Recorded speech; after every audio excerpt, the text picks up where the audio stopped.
and welcome to Encounters with Polish and Ukrainian Literature, brought to you by the Polish Cultural Institute, New York. I'm David Goldfarb, and I'll be your host. That was a clip from a recent visit to Warsaw's Old Town, the Stare Miasto, which was rebuilt after World War II according to pre-war plans and images dating all the way back to the 18th century drawings of Canaletto. Since we're having a cluster of episodes on Ukrainian topics, maybe we should take a moment to remind people how Ukraine became part of what started as Encounters with Polish Literature. When Russia invaded Ukraine on February 24th, 2022, inaugurating a new era in geopolitics, the Polish Ministry of Foreign Affairs, which ultimately funds this program, asked that all branches of the ministry direct its efforts toward the situation in Ukraine. We did not know how long the supposed three-day invasion would last, now more than 3 years, but without removing any previously planned episodes from our schedule, we decided to add 4 episodes at that time on Ukrainian topics. To help our audience become more aware of Ukrainian culture and to support our Ukrainian friends at a time when they may have more immediate concerns than literature or poetry. As it turned out, this is a burgeoning time for Ukrainian culture worldwide, as Ukrainians find it necessary to assert their identity and the validity of their language and culture, which is facing an attack as brutal as the attacks on the Ukrainian electrical system and other civilian infrastructure, schools, hospitals, and residential neighborhoods. Ukrainian children are being kidnapped and Russianized in Russian schools. The Ukrainian writers we have had on this program, such as Oksana Zabushko, Zofia Andruchovich, and today's guest, Oksana Lutsyshyna, and those whose work we have discussed through translators and scholars, such as that of Serhiy Zhadan, Yuri Andruchovich, Lesiu Ukrainka, and Taras Shevchenko, are the best Ukraine has to offer. In many cases, they are themselves very engaged in Polish culture, such as Yuri Andruchovich, who has translated the works of Bruno Schulz from Polish into Ukrainian, or Żanna Słoniowska, a Polish writer originally born in Ukraine, who writes in Polish, but who is read in Ukrainian translation by Ukrainians as a Ukrainian writer. We have also discussed how major Polish writers, such as Juliusz Słowacki, Henryk Sienkiewicz, and the Romantic poets of the Ukrainian school in Polish literature, such as Antoni Malczewski and Seweryn Gościński, have written about Ukraine because, after all, some of the territories that are now parts of Ukraine were once considered Polish, and the representation of Ukraine in Polish literature is itself a major topic for students and scholars of Polish literature. Culture is the front that we are fighting on, and we've made a commitment to our followers not to throw down our weapons before the war ends. While our primary mission is oriented toward literature in Poland, we will continue to cover Ukrainian topics when opportunities arise. Today, I'd like to welcome an outstanding Ukrainian writer highly recommended to me by one of the world's leading scholars of Ukrainian literature, Marko Pawlishin, who was our guest on our episode about Lesiu Ukrainka. As it happened, Oksana Lutsyshyna and I were already well acquainted from many conferences where we both presented research on the writing of Bruno Schulz, a Jewish writer who wrote in Polish and lived in Drohobycz in Galicia, a historically Polish territory which had belonged to the Austro-Hungarian Empire when Schulz was young, reverted to Poland after World War I, and is today part of Western Ukraine. I only later learned that she is an important writer in her own right. Oksana Lutsyshyna is a writer, translator, and poet, author of 3 novels, a collection of short stories, and 5 books of poetry, the latest of them published in English translation in 2019, Persephone Blues from Arrowsmith. For her latest novel, Ivan and Phoebe, she was awarded the Lviv City of Literature UNESCO Prize in 2020 and the Taras Shevchenko National Award in Fiction in 2021. She holds a Ph.D. in Comparative Literature and is currently teaching at the University of Texas at Austin. She is a member of Ukrainian PEN. She translates in collaboration with Olena Jennings the work of contemporary Ukrainian authors. Oksana, it's so great to have an opportunity to chat with you about your own writing here on Encounters with Polish and Ukrainian Literature. Thank you so much, David. Thank you for inviting me. I'm very pleased to be here. It's great. So why don't you tell our audience something about your background, the town where you're from, and how you ended up in the United States?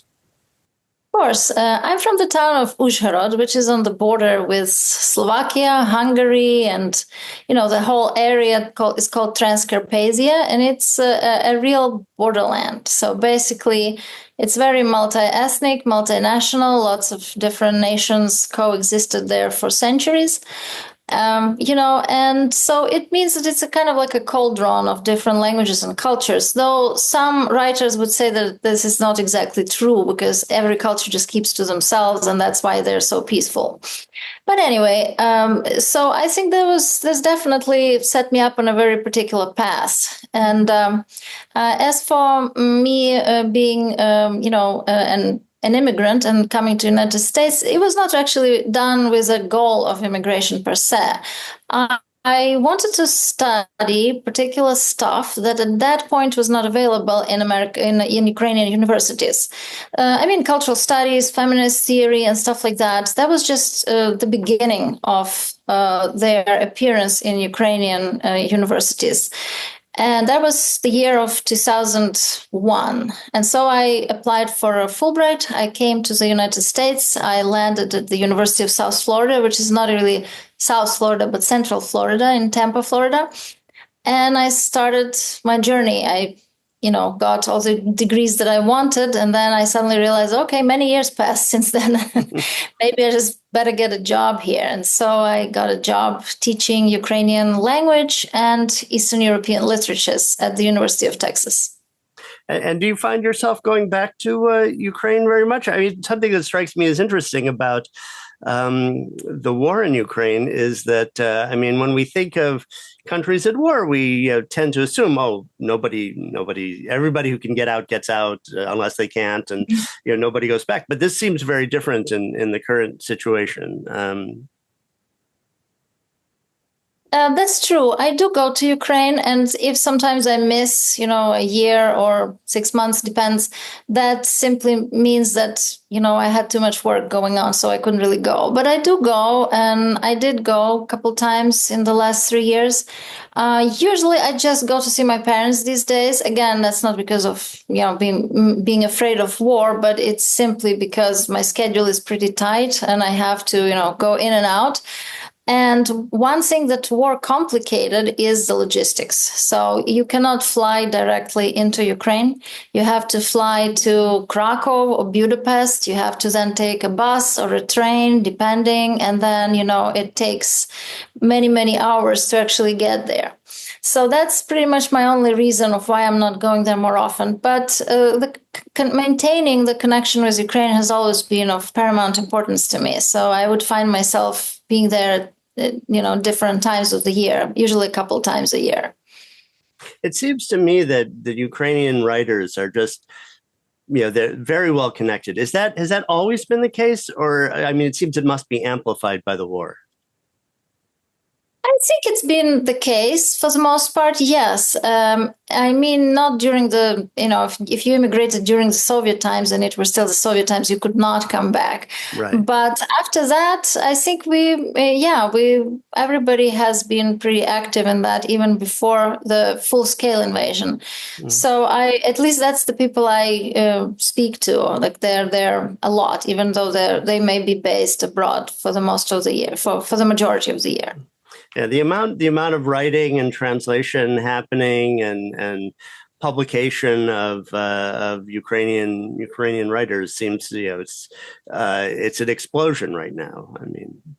Yeah. Well, it really is. And I think never before in history we were so consolidated and had, a plan about how to proceed together as a group, not just one person individually, everybody keeping to themselves. And I saw that just looking at, for example, Harvard Ukrainian Institute, which has done an enormous amount of work in terms of translating people's work and promoting people. And in particular, Lech Kotsuba has done a lot. And I remember he gathered us all people who do Ukrainian studies studies or translation or something along those lines in 2018 in Harvard. And it was not a very big group. It was maybe like 30 people. And then this year, it was so many people that they didn't fit into that hall.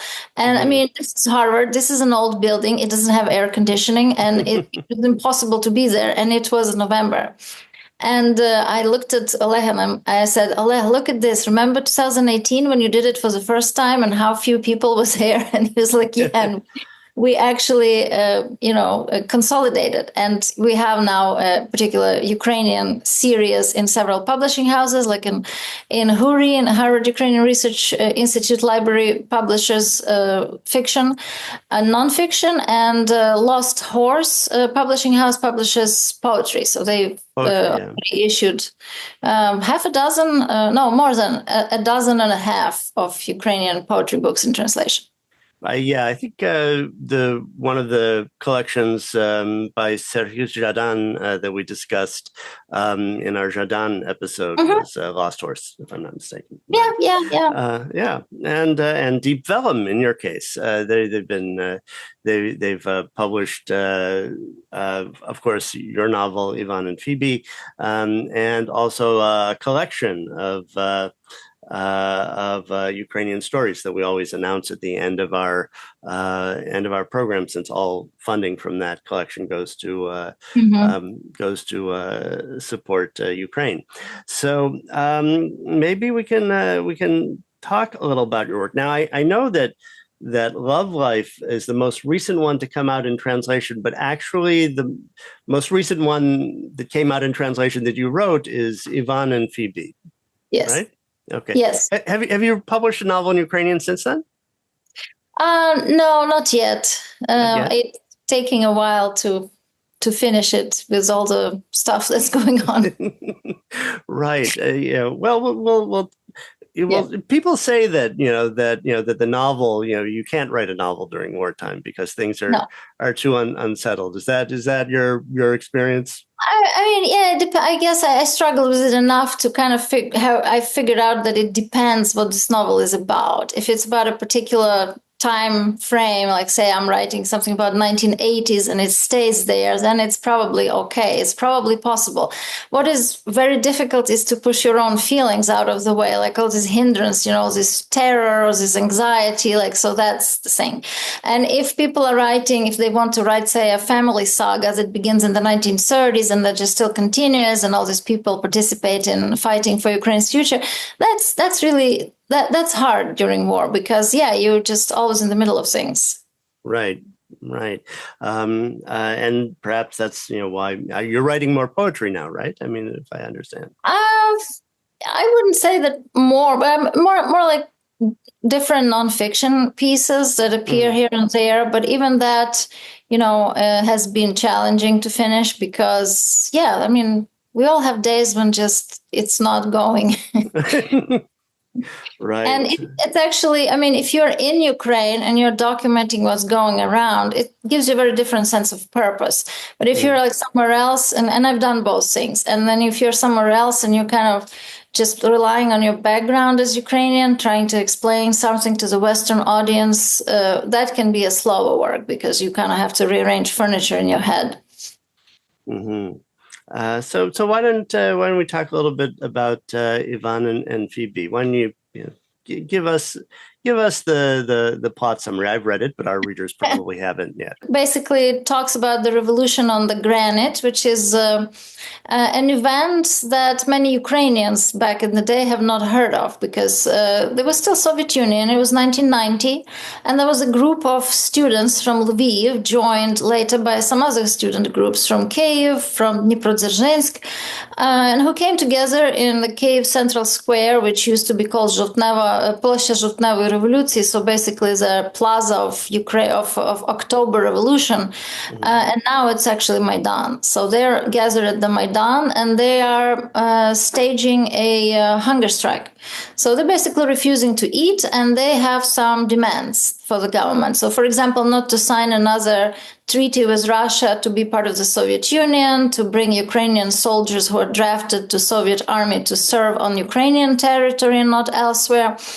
and so on and so forth. And they are supported by some political forces, like, for example, the deputies of the Kiev City Council.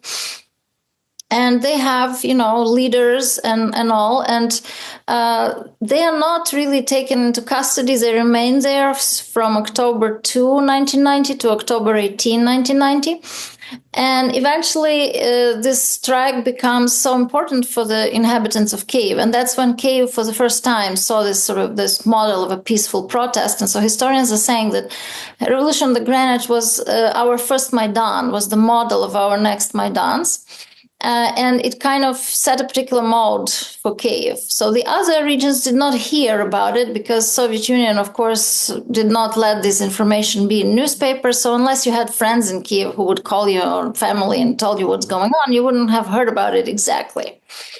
I'm thinking that even for those of us in Slavic studies who might not be directly in Ukrainian, but in areas around it, I mean, there was so much going on in 1990 that it was very hard to be conscious of this. And I only really I think I learned about the Orange Revolution before I learned of the Revolution on the Granite, and of course we all know about the later revolution, the Revolution of Dignity, but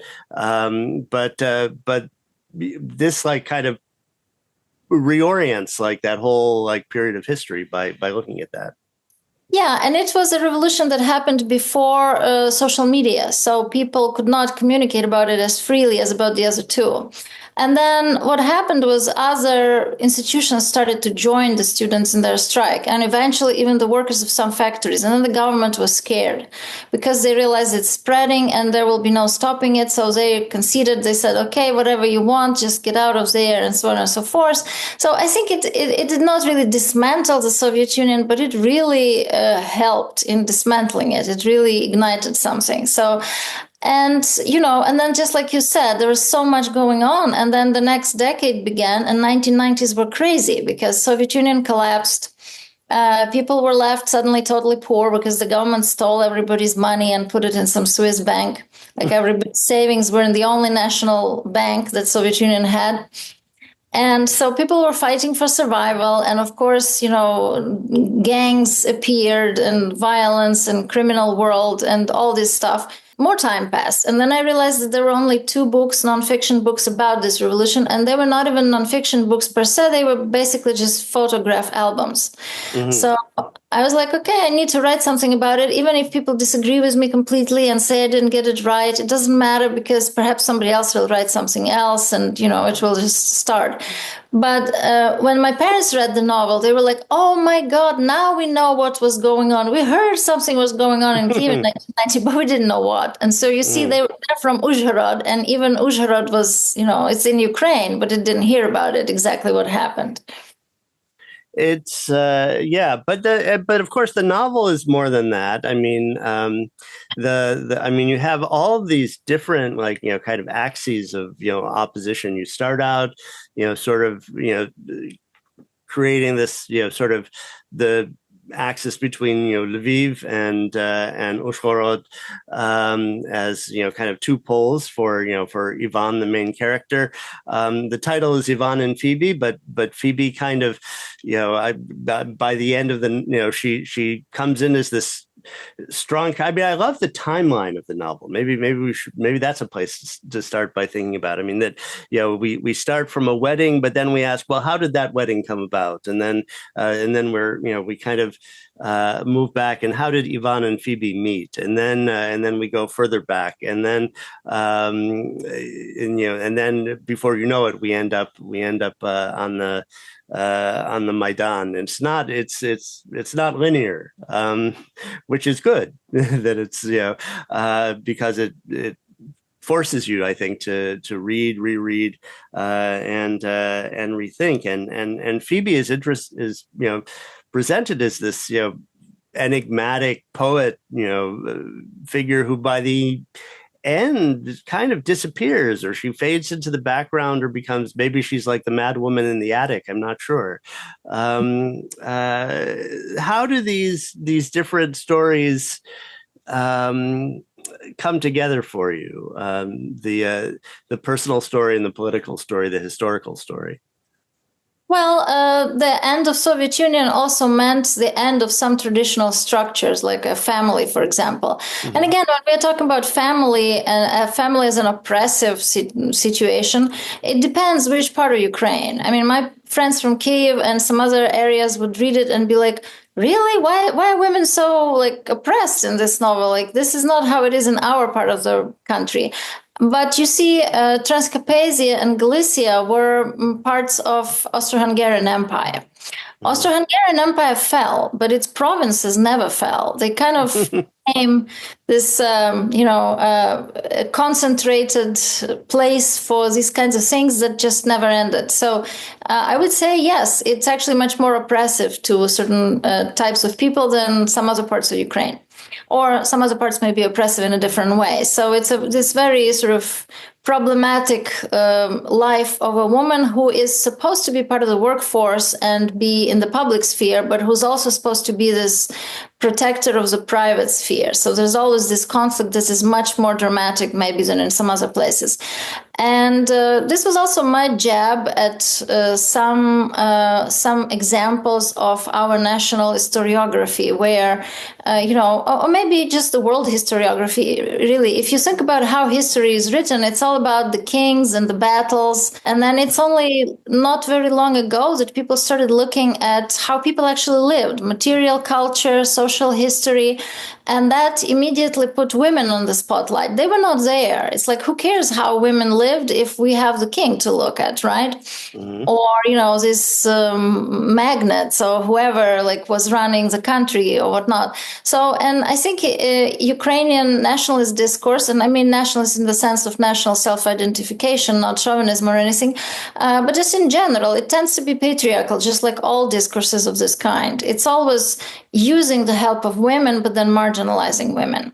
So, for example, when I talked to the participants of the revolution on the granite, I asked women specifically whether they felt this patriarchal thing. And women said very much. We were basically not even allowed to be part of the hunger strike. We were just the support people, but we would not, they would not let us go on a hunger strike because women are future mothers, so they're endangering their health. And then they fought for it and they won and they were part of this hunger strike. When I was calling it Ivan and Phoebe, I was basically mirroring that thing. It tells that this or that book is about the history of Ukraine, but it's actually about the history of Ukrainian men.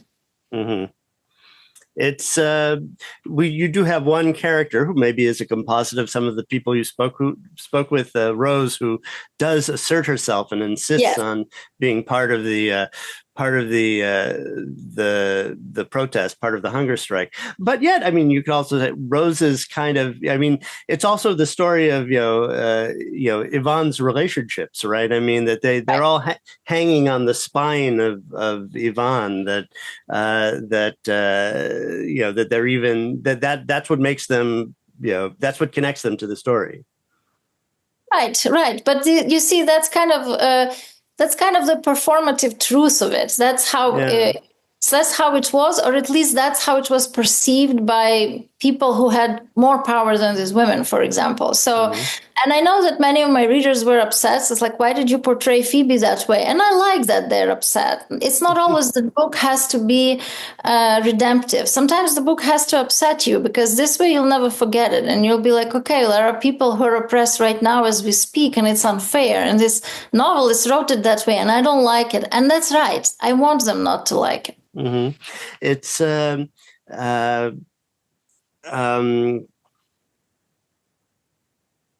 one thing that it reminded me of is that as I was reading it, is you kind of keep coming back to this. There had been these famous self-immolations in Slavic history, in recent 20th century East European history. Jan Palach being perhaps best known, and it keeps coming back. And I kept thinking, this feels a lot like Konvitsky's novel, A Minor Apocalypse, that in which a character, they political activists find a character who's depressed and is thinking and is suicidal, and they say, well, as long as you're going to do it, why don't you do it for the benefit of the nation? So you keep looking for it. You keep asking, is it going to be on the next page? Is she going to save it for the last page? Is that going to happen? And was that an influence as you were writing? Was it something in the back of your head, or? I did read Konvitsky. Actually, one of his novels we're reading in my graduate seminar, but a different one, not this one. The Polish Complex we're reading. Oh, that's a great novel. Yeah. Well, some students really love it, and some students really don't love it. But I've already pretty much explained that you don't have to love every book to learn from it, so that's okay. Right. Well, I think I was mainly doing kind of structuring the novel around this idea that a different epoch has begun and Ivan is entering it whether he wants to or not.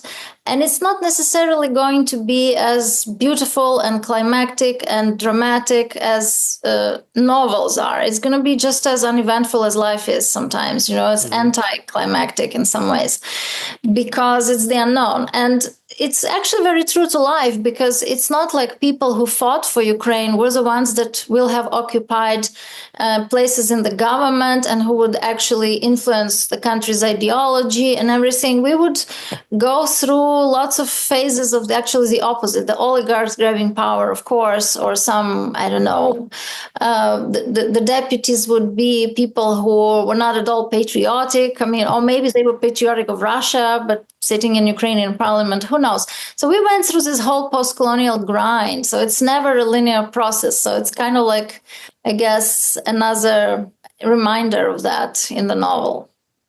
Yeah, I mean, there's a lot that you present about this sort of succeeding generations of dissenters. I mean, you have the dissidents who actually spend time in the Gulag, who don't understand the protesters, on the granite, who are nonviolent protesters, and then, later when Ivan comes back to Lviv, he encounters the youth culture, and they're all individualists, and everybody wants to be themselves, and and there's this whole new kind of, there's a loss of sense of community that they felt.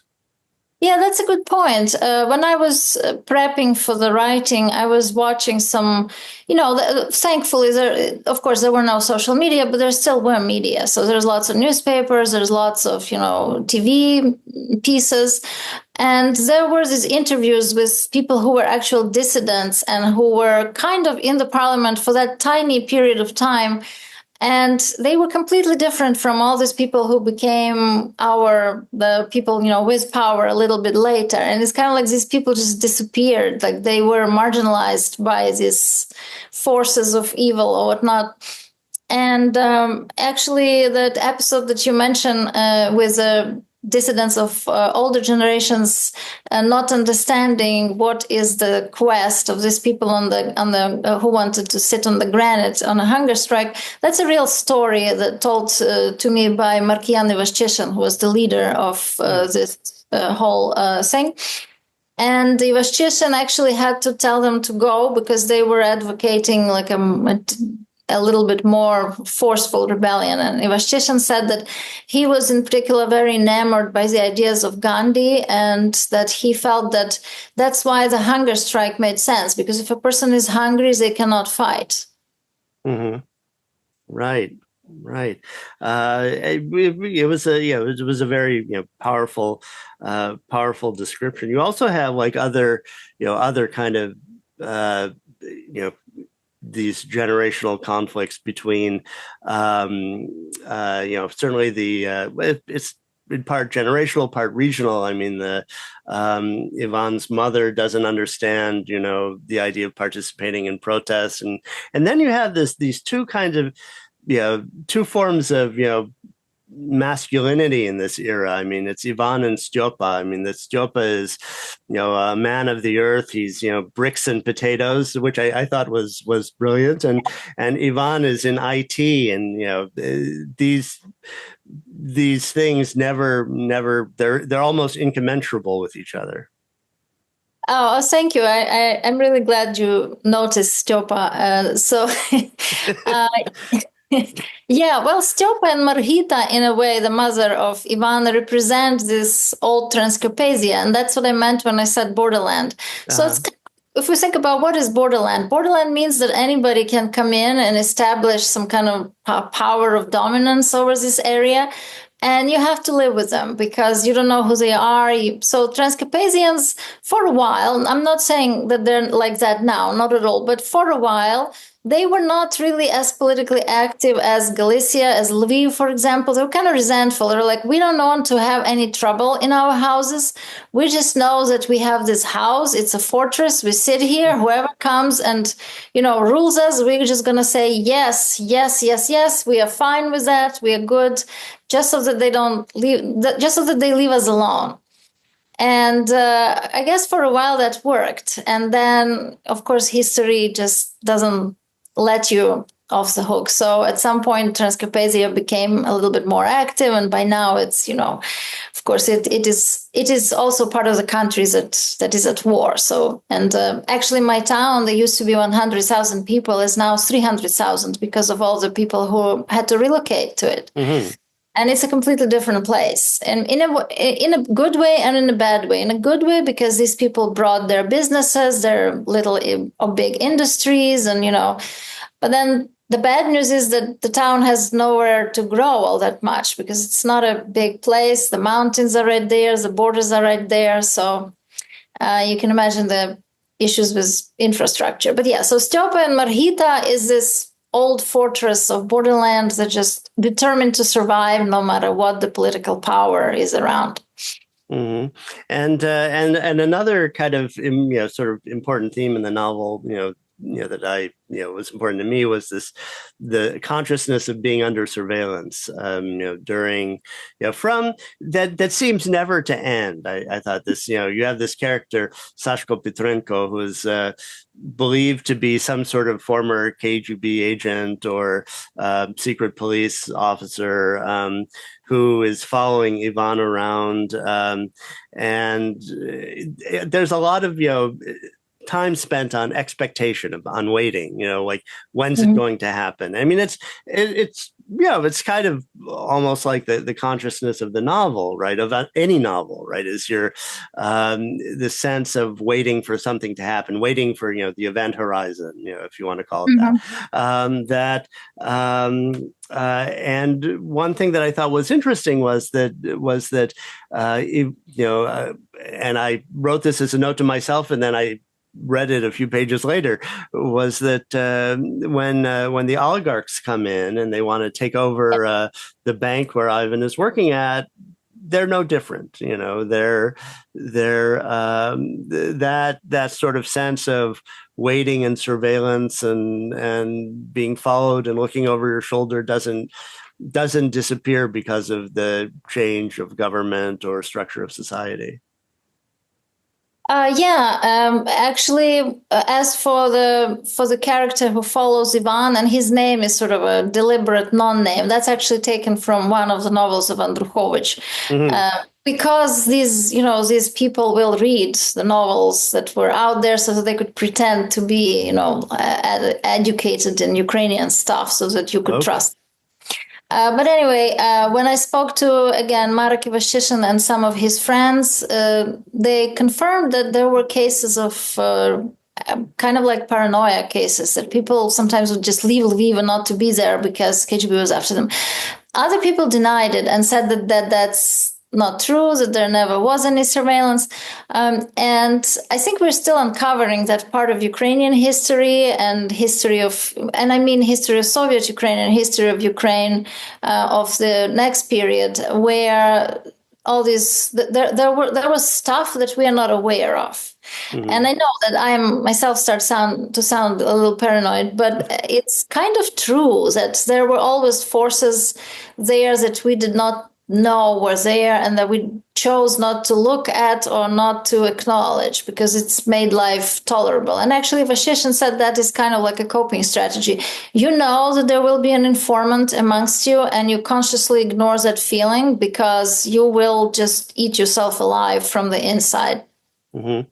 I know that in Poland, when in the late 80s, when I was there first, I remember it was 89, and I was sitting in a student club in Krakow with a sociologist, and he pointed out the table. He says, "Oh, the members of the, UB are always sitting at that table, the Polish secret police." And I said, "Well, shouldn't the student solidarity movement leaders meet somewhere else?" And his attitude was, well, when all of the institutions of society are in decline, the secret police are not immune.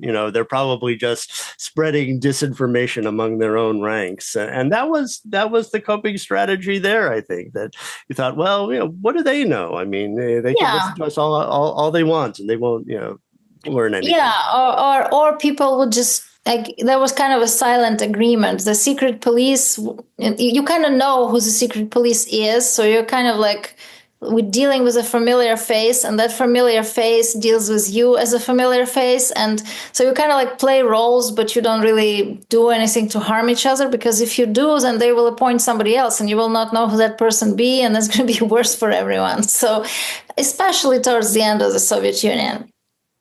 But then as for the surveillance, or I shouldn't say surveillance, as for these invisible forces that were still around after the Soviet Union, I think we're still figuring that out, especially now when, for example, during the invasion, we kind of found, like, it was made really apparent that, say, Kiev-Pecherska Lavra in Kiev was occupied by not just the priests from Moscow, but paratroopers from Moscow. So, and that they were there all along. They were there during Maidans, during all these periods. And and so I think this presence was definitely there. We're not aware of it. Mm-hmm. Would you like to read a passage from the novel? Sure. So I will read in Ukrainian and you will just read in English. Sure, I can do that. Якби Іван колись мусив описати цю осінь, то описував би її як світло. Київ складався з безлічі кубів світла різних відтінків жовтого, нагромаджених на вулицях і площах, від гарячих барв осінніх дерев і до ледь золотавого пронизливого повітря. Було так, ніби якийсь художник не пошкодував фарби і вилив її всю в чашу міста, на його пагорби і тераси, на кручі понад рікою. І Київ тихо дзвенів у цьому сяєнні, поки крізь стоншене, сухе листя дерев прозирали сірим стіни кам'яниць у центрі і білим делікатні старі будинки подолу. Місто стояло налите світлом повінця. So we're looking at the beginning of the section called Revolution, where we've kind of moved back in time to the revolution on Granite after the wedding, and then later how Ivan and Phoebe meet. If Ivan ever found himself called upon to describe this autumn, he would have described it as light. Kiev was made of countless cubes of light in all shades of yellow. They massed along the streets and in the city squares, from the bright shades of fall foliage to the gold-tinged gossamer air. It was as if an artist had spared no paint and poured all of it into the chalice of the city. Its hills and terraces, the steep bluffs along the river. Kiev stood humming quietly in this glow like a taut string, while the threadbare dry leaves of the trees let through glimpses of the gray walls of the downtown buildings and the white blazes of the delicate old houses on the Podil. The city brimmed with light. Lviv was different. The light there was different. Pale, almost northern mornings were followed by days filled with sharp-edged shadows, like figures in a silent movie. Lviv was not a chalice. It was a tall, narrow flute carved of dark stone, and with the soul of the city locked deep at the bottom, tamed by its secret discipline. The light there flashed on steep roofs, sparked on red tile and steel-clad spires, and melted only to shoot up, become a needle, and then root under the ground where the river Poltva flowed imprisoned. Lviv held a long, dark night deep in its heart, a night from which it could not bear to be parted. Lviv could never have summoned this much light. It's, striking in its, kind of sculptural quality, in that picture you paint there of Lviv that, is resonant, of my own experience, certainly. Yeah, they're very different cities, very different in terms of their layout, and yeah.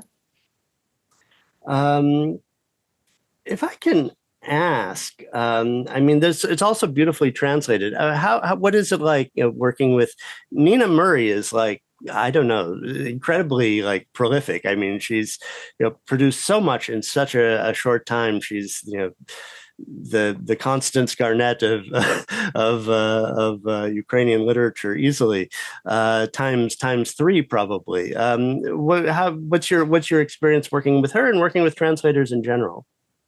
Well, I always say that Ukrainian government has to recognize Nina Murray as our national treasure and basically just pay her salary for that and keep her around. Because what this woman has done is amazing. And she's actually a poet in her own right, and she published a couple books of poetry, a couple chapbooks. So she's really done a lot for literature in all possible ways. And actually, working with her was really pleasant, really great. And what I like about her as translator is that she's always looking for the depth, so to say, because, to translate a sentence or a bunch of words or whatever, and to convey a certain meaning is one thing, but to structure it in such a way that you suddenly see the metaphysical depths of it is a completely different story. So, for example, if I myself were to translate one part of the novel where the wedding preparations are going on, and in Ukrainian, the sentence goes something like, all hell broke loose. So if I were to translate my own work, I would not have thought about it because I think about my own work totally differently. And I would have said that. But Nina says something like, pandemonium descended. And that changes everything, because pandemonium is like a reference to Milton, and all his poetry about heaven and hell and whatnot, and you're saying descended. And then you immediately see this family as a bunch of demons of sorts. I mean, of course, it's a bit of an exaggeration, but you see what I mean? You see what she does? She's actually creating a world out of what she can, but different means, of course, because in Ukrainian you can hint at this quality of families in some other ways, but she will pick up where the author left off. So I would say it was actually, I enjoy working with Nina a lot. And as for translation, I think it's difficult not to so much to work with a translator as it is difficult to see yourself in another language. No matter how well you know the language, it's still going to sound like it's not yours. And you're going to be freaking out. Like, is this really how it should be? This is not what I meant. Can we maybe start doing something to make it sound more like Ukrainian? But that's, of course, a mistake. So I always restrain myself because I know that has nothing to do with anybody's work. It just has to do with the nature of the language. Mm-hmm. And can I ask you about a couple of, about Phoebe's monologues? First of all, are they poems? Do you see them as poems? And then, this was a question I asked Oksana Zabushko, and I like to ask different writers the same question to see how, compare how they respond. Is if you're writing, yourself as a poet, if you're writing, the poetry of a character who is a poet, is that your poetry or is that their poetry? I mean, are you like creating a poetic voice in the way that like A.S. Byatt does for the characters in Possession, who are like two different poets within that are not her, right? I mean, how do you see that? Yeah, that's a great question. I never thought about the monologues being or not being poetry, but possibly. And that's actually a good point, because oftentimes poetry is the first vehicle if we need to express some kind of trauma. It's a very raw thing. When we write fiction, it's usually already worked and reworked and, stuff like that. But poetry captures this very first raw emotion. So in that sense, they might be. And as for poetry of Phoebe, yeah, I never actually saw it as mine. I always thought that that's somebody else's, and I kind of disowned it. so yeah, I think I saw her as a poet in her own right, of sorts. Interesting. Why don't we look at maybe one of your poems, if we have time, from Persephone Blues that you published recently? I actually don't have this poem in Ukrainian. I don't know what I did with it. It's somewhere, so I can read this one in English if that's going to be. Sure. This is the translation that Askold Melnichuk did. Okay. I'm lucky my parents were peasants. Sturdy stock and stout bones. Had they been like me, they wouldn't have made it. Had they been like me, I wouldn't be here. On roads where ashes roil with dust, where bodies bloom in the rain, where the dead blossom of youth froze for days, and for a few hours no one was old. The world was all wounded youths. Why did my grandparents survive? Why?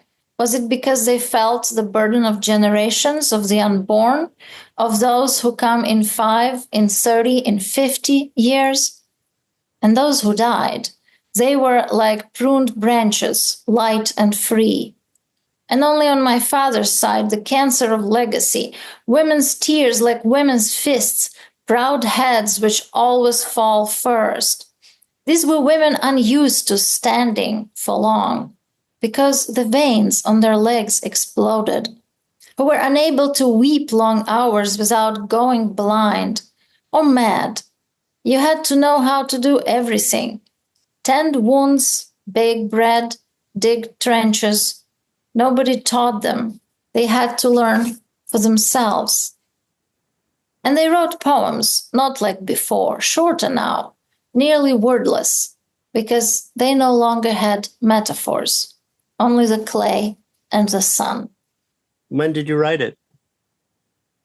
It was before the full-scale invasion. It was about 2018. The book was published in 2019, and I have not yet put these poems together for a Ukrainian book. It just so happened there was never time for that, because after that, the pandemic started and war. And I guess I'm very sharply aware of the fact that Ukraine has never had a generation that didn't in some ways live the war. It's constantly there. It's generations bringing up next generations having this mentality of war, and then new war starts and so on and so forth. And so that's kind of what this poem is about. It's like this constant war. Mm-hmm. In some ways, these are those Transcarpathian characters from the novel. It seems like very much who somehow just whatever happens, and like from Shalom Aleichem, may the Lord bless and keep the Tsar and keep him far away from us. Right. Ivan's mother is she kind of still remembers, though she was a kid, but her family lived through it in 1939. Karpatska Ukraina, Carpathian Ukraine, so independent Ukraine proclaimed in Transcarpathia, right. And then Hungarian invasion. So these people have the living memory of it. And then right after that, World War II starts, and then the Soviets come. It is a little corner of the world that seems like people don't know about it, right? I think that people aren't sure what to make of it if you're not from there. Yeah, and I guess the same about Galicia to a degree. So maybe Galicia is a little bit more known, but overall, yes, it's kind of Ukrainian history is really, you have to know the history of its neighbors to actually have a holistic sense of what was going on there in different. Right.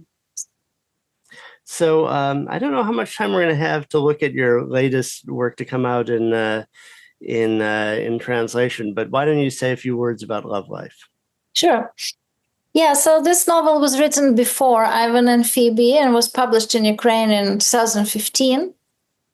And it's more of a, we could say, an immigrant story. It's a story about a woman who falls in love with someone and this didn't work out. And so different ways of growing open up.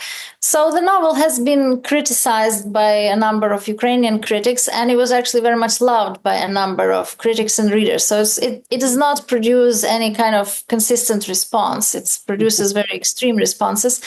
But I'm proud to say that, for example, Oksana Zabushko really loved it. So, and so did Marko Pavlishin, who's a scholar from Australia and basically the person who started postcolonial studies on Ukrainian material. And he actually graciously agreed to write an introduction to the novel. And he wrote a long article about it for the Kritika magazine. So I am very indebted to him. And so, yeah, so basically the novel is about the problem of immigration. It's kind of like if you love somebody and you're an immigrant, you're putting yourself in danger because that person becomes much more than your love interest. It becomes your home. And then what are you going to do when that home leaves you as well? And also a problem of broadly defined love or relationships in today's world, which we know can be kind of cruel because people ghost each other and it's just all kinds of mess upness there. It's a wild world. So, and it's a world also that's still has ways to be very oppressive of women, despite the fact that women supposedly have all the rights and everything. But I'm showing that it's deep inside. It's not a resolved thing. You know, it's kind of like, I guess I would like to refer to the book by Andrea Dworkin about Marquis de Sade, you know, and she analyzes the language that de Sade uses on women and how that language becomes part of European discourse and later American discourse. And de Sade becomes this interesting cultural figure. So if you think about it, what this guy did is criminal in more ways than one. And how we still deal with it. And, you know, the Me Too movement exposed that. So even the way we construct women through language is very oppressive. So, for example, when people read this and don't like it, my novel, I mean, they would say something like, well, this is some unhealthy attachment this woman feels. She should see a doctor. So you see what's happening? It's pathologizing. It's pathologizing this response that translates into a despair, which is normal. I mean, if you abuse a person, they're going to be in despair. But if you're a woman, on top of that, you are medicalized, you are immediately conditioned as a particular pathological thing, and so on and so forth. So that's what I kind of tried to put in there. Do you think that you know, how is you know, has feminism, you know, sort of developed in Ukraine as compared to American feminism? I mean, you said you had to come to the United States to really study it, and I could see how that happened in Poland as well, just because all these discourses were suppressed under communism. That suddenly, you know, you didn't go through 70s feminism in Ukraine probably in the way that the United States did. But what's happening now? Well, yeah, traditionally we had feminist movement, and as you know, Elisa Ukrainka and her mother, Olena Jennings, and Olga Kobylanska, and I mean, some of these women are even part of the highest echelon of our literary canon, like Lisa Ukrainka. Of course. Which, for example, if you look at Russian literature, it's as if they don't have one single woman writer for the whole 19th century, right? And but yeah, after that, the Soviet Union came, and Soviet Union, according to Marxist doctrine, there's no female question. There's only a question of the class struggle and so on and so forth.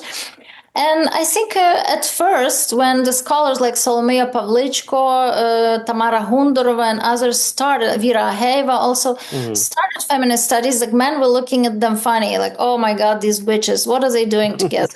And I spoke to Tamara Hundorova and Vera Heva about that, and they said that there's literally 5 of them, and then there was this whole establishment that was mocking them. But then eventually the situation changed, and there came to be many more young scholars and people who wanted to learn, and people who didn't want to live in that world that we inherited from the Soviet times. So I would say nowadays it's an extremely important discourse. And if we think about it tragically, but war made us even more aware of it because, women literally asserted their right to be in the armed forces as, combatants, not just cooks or something like that.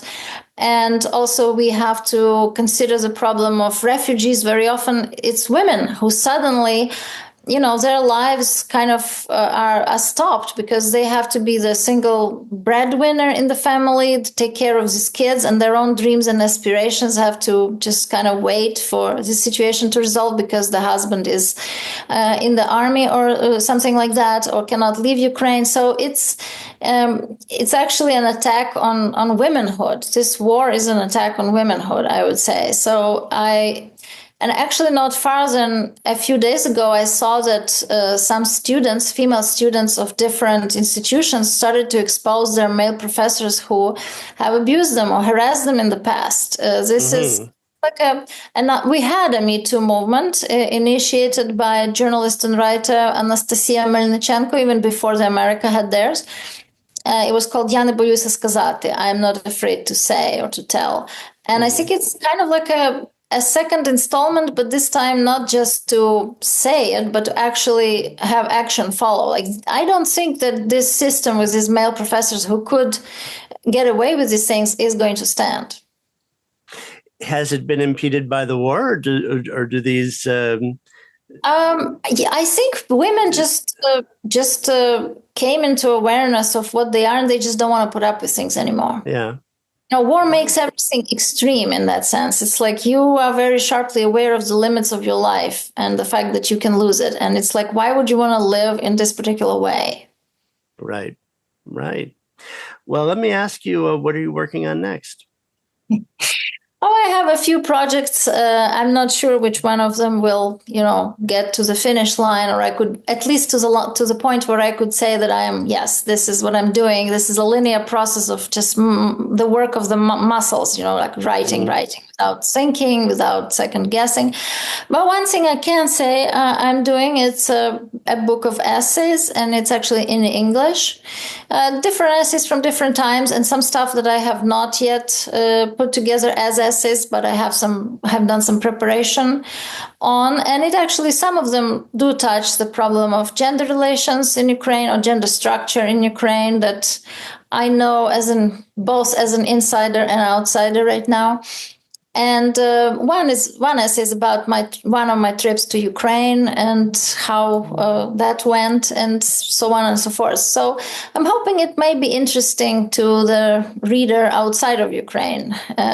That's why I'm doing it in English. Well, thanks so much for joining me on the program. This is all fascinating. Thank you. And for those who want to read Oksana Lutsyshyna's work, I recommend that you go to the introductory page for this episode, which is linked down in the description below.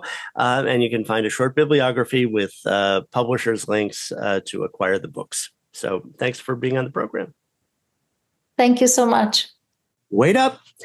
Please subscribe and click the bell to stay on top of the program. Watch the credits for some recommendations about how you can support aid for Ukraine and for Ukrainians fleeing the war in their country. I'd like to thank all the people who helped make this series possible. The Polish Cultural Institute New York sponsors our program. Bartek Remisko, head of Humanities and Literature at the Polish Cultural Institute New York, is our executive producer. Natalia Iudin is my fellow producer and editor. Our opening and closing music is by Radek Przedpelski. Thank you all for listening and reading along with us.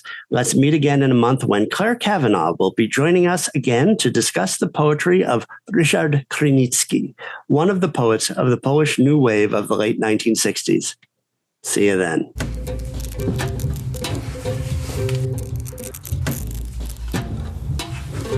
Jest to szary dzień, jak zawsze w tej okolicy.